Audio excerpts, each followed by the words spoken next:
Welcome back everybody to another headset review. Today I have the Steelseries 9X for the Xbox One. Been wanting to get my hands on this headset for a while. I've been using it for a couple months now, so if you want to hear the good, the bad, no bullshit, stick around.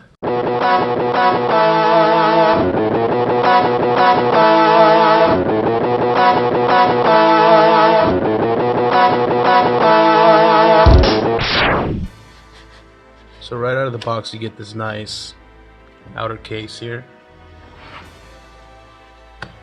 and then this is what you get inside the box. All it comes with is a charging cable, instruction manual, and the headset itself. Once again, Steelseries makes really nice looking headsets.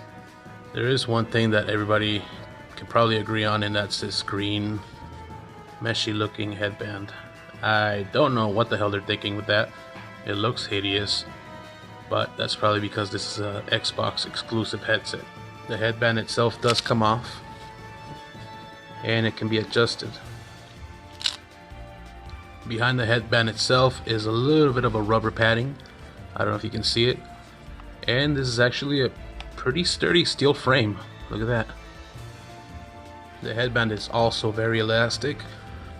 This top steel part doesn't even touch your head at all. Another thing that's really comfortable are these cups right here.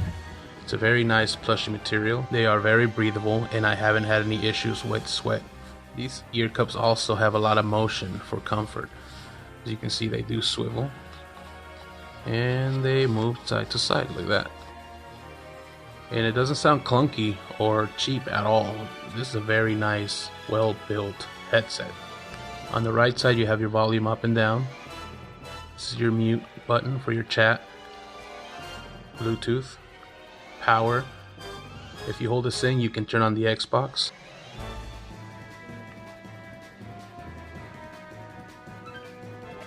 You also have your charging port, and for some reason you got an auxiliary port, which it's weird because it doesn't come with a cable at all.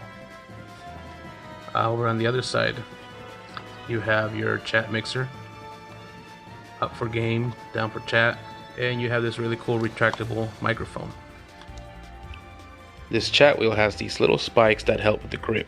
Also, if you move it up and then you move it back down, you will notice that it gets stuck in between, and it's not really something that you can just easily move. You really gotta move your finger up and down to get it to work, and that's really cool because you don't want to just flick it and then accidentally move your volume up and down by accident. One thing that's really cool is with this mic, when you push the mute button back here, you get this little red LED light that indicates that it's muted. Hit it again and it turns off.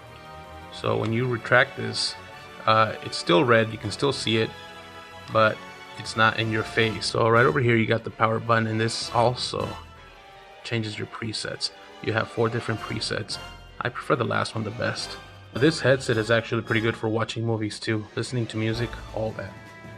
One of the things that I really like about this mic is how clear it sounds, but it also picks up background noises. The people that I play Call of Duty with all own the same exact headset. I do know them personally, so I do know that they own them for sure. And when they do talk through the mic, I can hear them really clearly. Another thing about this headset is that, oops, wrong headset. This headset, it is a little bit on the heavy side. It's because of its steel frame. However, that does not affect its comfort level. It's still a very comfortable headset. I did have some problems when I first got this. This is actually my second headset. The first one I got, it came in by mail and my wheel chat was broken. So I sent that back. I went back to Best Buy. Here's a picture. Luckily, they had another headset. Now then, let's get to the good. I really like how comfortable this headset is. These ear cups are very nice and plushy. The sound quality from this is really nice. It's loud enough. You can hear footsteps. Everything sounds pretty clear to me. I really enjoy this mic up and down volume, especially when you're playing Call of Duty and you're in the gulag and your friends are just talking, like shut the hell up. Just flip it up. You're just gonna hear the game volume. You're not gonna be able to hear them at all. So that's perfect. That way you can hear footsteps where they're coming from, and you can get an advantage on the gulag. I forgot to mention this thing has a 20-hour battery life, and that's something that I do really like. Another thing that I really do like is this little mute LED light. It tells you that you're muted. The way you pair this device on your Xbox is through Bluetooth. There's a Bluetooth button right here. You turn it on, turn on your Xbox, pair it, and that's about it. Another thing you can do though is you can pair your phone, or if you have a streaming device or anything like that, you can use this also. One thing that's really cool about this is when I'm in a call, say I'm playing a game and somebody's calling me, I can pick up my phone call, and the people that are on my party chat cannot hear the conversation that I'm having on the phone. I can still hear them, which is a little bit annoying, but if you're giving out any important information while you're on the game, they're not gonna hear that conversation. They're just gonna hear themselves through the party chat. So that's pretty cool. Now then, let's get to the bad. This headset, it takes a while to turn on. I mean, it's not really that big of a deal, but watch this.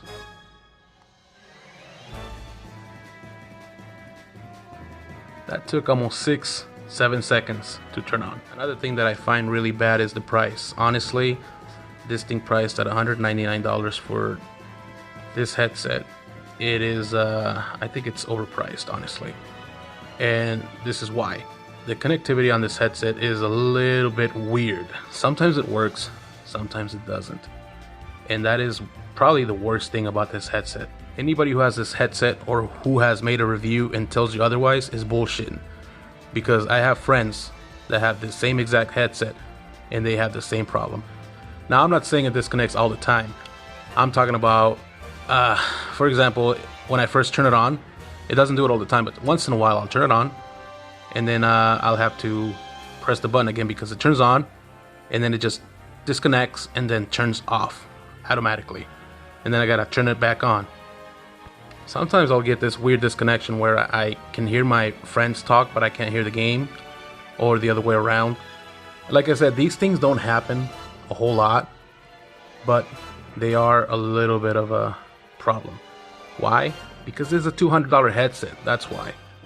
Another thing I dislike about this headset is if I want to take a phone call more privately and I disconnect the Bluetooth from my phone, if I want to reconnect it, I literally have to turn off my headset, then turn it back on, and it reconnects. If I just turn the Bluetooth back on my phone, it won't reconnect. I don't know why it does that, but again, that's another thing. If this headset didn't have the disconnecting issues that it does have, this would be a perfect headset. I would be so happy that I paid $200 for this headset, but I can't say that it's worth $200. Now, I am happy with this headset. I do enjoy it a lot. I like its features. It's a very comfortable headset. But when it does disconnect, it pisses me off. I'm not gonna lie. This is gonna be the first time that I have a headset that I love it, but I also hate it at the same time. Well, that has been my review for the Steelseries 9X for the Xbox. And I think it's actually only available for the Xbox. But yeah, thanks for watching my video. Hope you staying safe out there. Until next time.